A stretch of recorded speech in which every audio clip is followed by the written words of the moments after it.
Olá, querido estudante, você que assiste às aulas Paraná, que prazer imenso trazer aqui mais uma aula para você. Eu sou o professor Varley e aqui nós temos a professora Jéssica e juntamente com a equipe de gravação nós faremos uma aula muito importante, uma aula bem bacana para você. Então vamos trabalhar?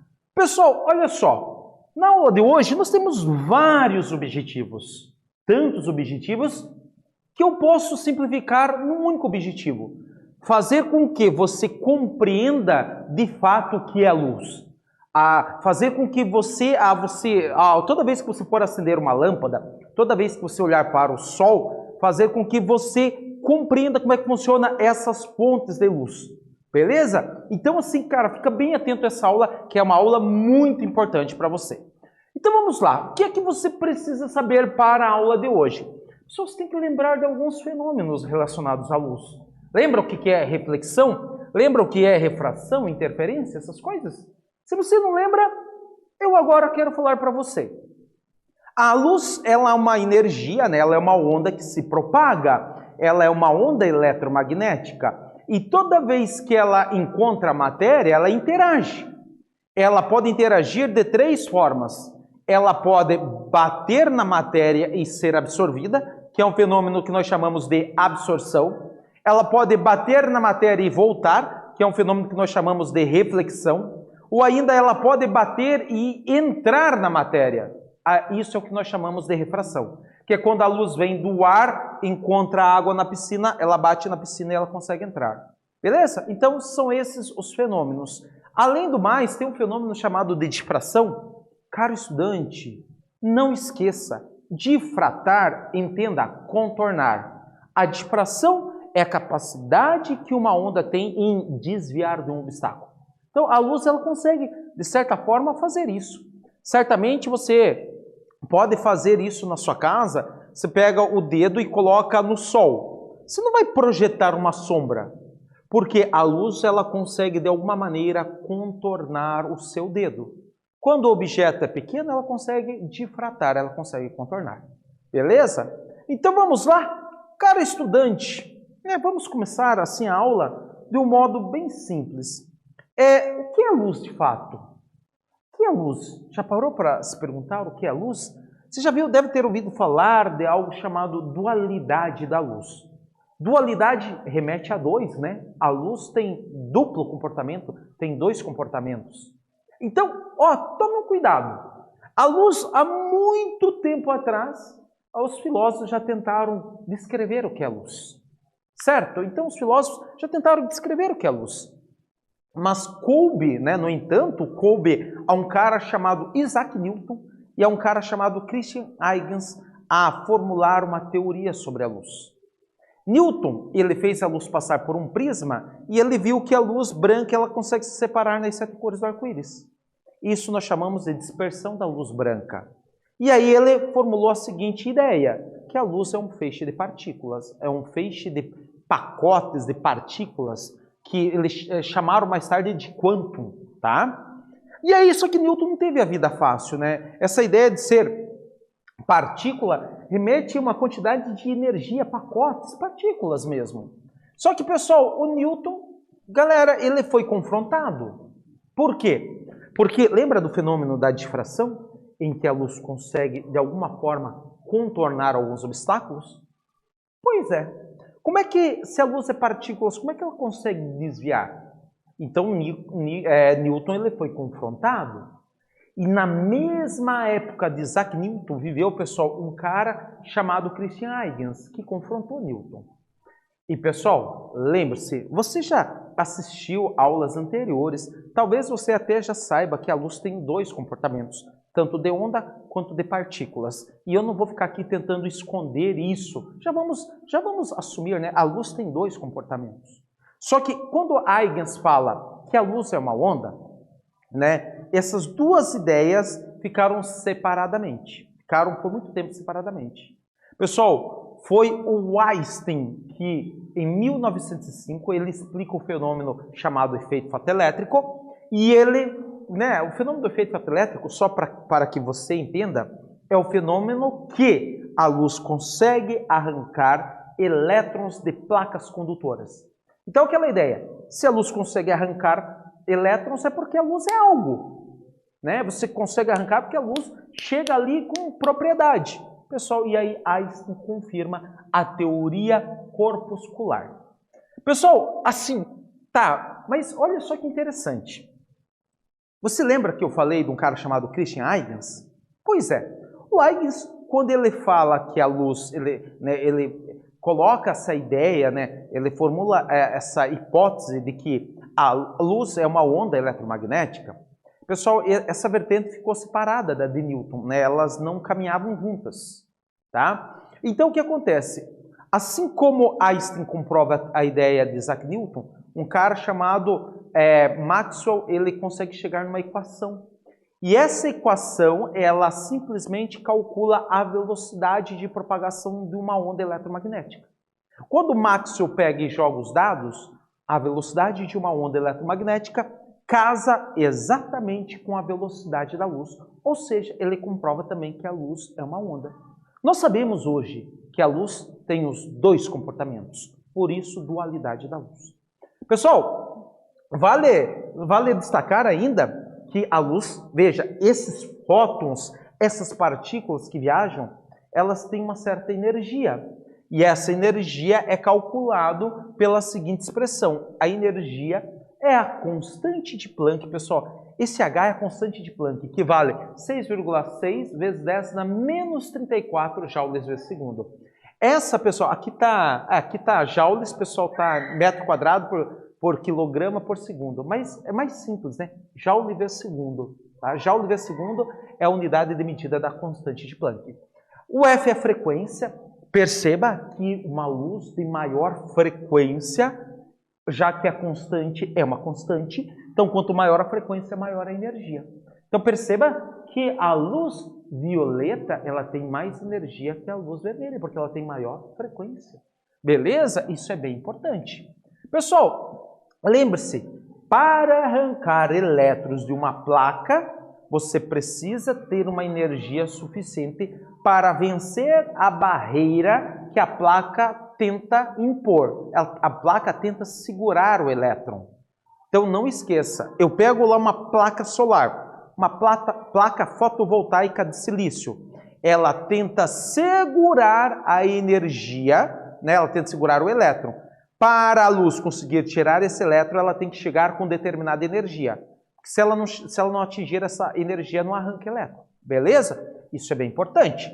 Se você pegou isso, né? Nós já falamos bastante da energia, dos fótons, da energia da onda. Você pode pensar assim também. E vale destacar, pessoal, que a energia da onda, ela foi confirmada, pessoal, quando os caras tentaram explicar a radiação do corpo negro.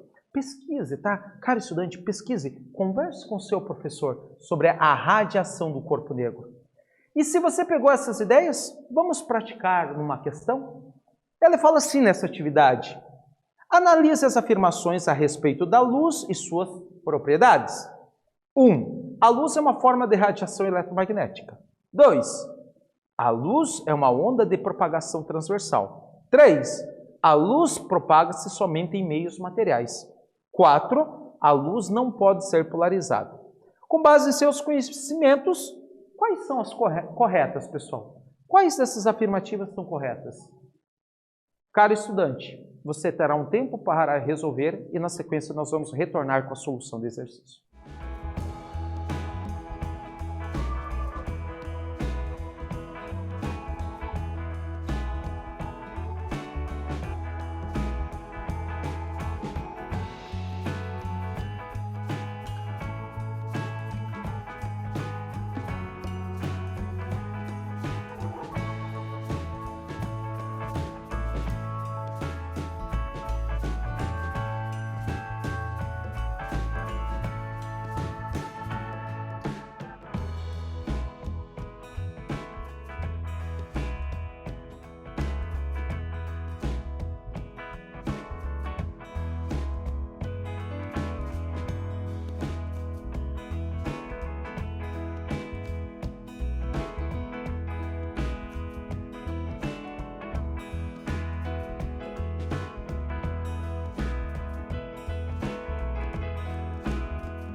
Então, pessoal, vamos fazer a correção do exercício? Esse exercício, pessoal, essa atividade, ele te deu algumas afirmações e pediu para você dizer quais são falsas. Então, vamos lá. A luz é uma forma de radiação eletromagnética? Sim, né, pessoal? É uma onda eletromagnética. Então, a 1 é verdadeira. A 2, a luz é uma onda de propagação transversal? Caro estudante, não esqueça disso, tá? O que é uma onda transversal? Uma onda transversal é quando a fonte vibra numa direção e a energia vai para outras. E sim, a luz é uma onda transversal. Não esqueça disso. Diferente do som que é longitudinal, né? O som, a fonte oscila numa direção e a energia vai nessa mesma direção. Então, a 2 é verdadeira. A 3, a luz propaga-se somente em meios materiais? Não, né? A 3 é falsa, porque a luz ela viaja no vácuo, não tem matéria no vácuo. 4, a luz não pode ser polarizada. É justamente o inverso, é a luz que pode ser polarizada. Então, pessoal, as afirmativas incorretas são a 3 e a 4, beleza? Pessoal, com certeza você pegou essa ideia. Então, agora, vamos fazer algumas discussões. Pessoal, primeiramente, quais são as consequências da luz se comportar como onda e como ela se comporta como partícula? Quais são essas consequências? Vamos lá, pessoal. Olha só, a difração. Lembra que a onda consegue contornar obstáculos? Quando a onda consegue contornar, então nesse fenômeno, a luz se comporta como onda. Já por outro lado, pessoal, como é que eu explico a luz conseguir arrancar elétrons? Eu só consigo explicar a luz arrancando elétrons se eu considerar a luz como um feixe de partículas. Então perceba que agora essas duas teorias, elas se entrelaçam, elas ficam interligadas e desse modo nós conseguimos explicar basicamente todos os fenômenos que envolvem a luz. Olha que maneiro isso, que interessante, né? Pessoal, falando ainda um pouquinho sobre a difração. Repare bem, ó, pessoal, a difração, a luz está contornando dois obstáculos. Ela contornou o primeiro, depois ela contorna, né, a segunda difração é fenda dupla, e de onde ela sofre a famosa interferência. Ocorre a interferência, pessoal, se a luz se comportar como ondas. Que bacana isso, né? Pessoal, olha só que interessante. Quando você manda a luz passar, pessoal, logo após ela ter passado o obstáculo, ela manifesta o seu caráter ondulatório. Pessoal, isso é bem bacana. Esse experimento é feito por qualquer estudante de física em qualquer laboratório de física de uma universidade, tá, pessoal? É muito maneiro esse experimento. Galera, ainda, né, falando do experimento fenda dupla, já falei bastante sobre isso. E agora, pessoal, você deve se questionar o seguinte: professor, como assim ela tem dois comportamentos? Como que ela se comporta de duas maneiras? Pessoal, vamos fazer um paralelo aqui? Você pega uma moeda. Uma moeda, ela tem a cara e ela tem a coroa. É a mesma moeda, mas de um lado ela tem uma figura, do outro ela tem outra. Ou seja, é mais ou menos o que acontece com a luz. Bacana nesse paralelo. Pessoal, então assim, ó, agora o que acontece? Pessoal, você sabia algo bem importante para você? E agora eu quero que você preste bem atenção. Você sabia que não é só a luz que se comporta como onda e partícula? Você sabia que, de um modo geral, a matéria também se comporta como onda e partícula? Inclusive o seu corpo. Você é um feixe de átomos, mas você também tem um comportamento ondulatório. Pessoal, cuidado. Fizeram um teste com elétron. O elétron se comporta como onda. Mas, pessoal, já o cálculo é muito difícil porque o elétron tem massa. Cara, imagina a massa do teu corpo, isso é impossível de testar. Mas, de fato, a matéria também tem um comportamento ondulatório. Bacana? Pessoal, se você pegou isso, vamos fazer mais uma atividade? Ele fala o seguinte: quando se considera a extrema velocidade com que a luz espalha-se por todos os lados e que, quando vê diferentes lugares, mesmo totalmente opostos, os raios luminosos atravessam uns aos outros sem se atrapalharem. Compreende-se que, quando vemos um objeto luminoso, isso não poderia ocorrer pelo transporte de uma matéria que venha do objeto até nós, como uma flecha ou bala que atravessa o ar, pois certamente isso repugna, né, bastante essas duas propriedades da luz. Agora ele vem com a pergunta. O texto contesta qual concepção acerca do comportamento de luz? Caro estudante, você terá um tempo e na sequência nós vamos retornar com a solução do exercício.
Então, pessoal, vamos fazer a correção do exercício?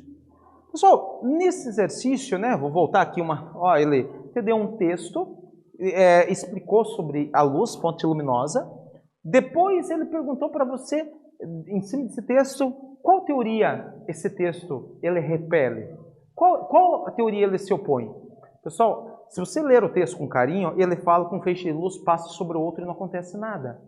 Claro que é a teoria corpuscular de Newton, porque se a luz passa um sobre o outro, se ela fosse partículas, né, se ela manifestar a propriedade de partículas, deve ocorrer colisões, e é algo que não ocorre.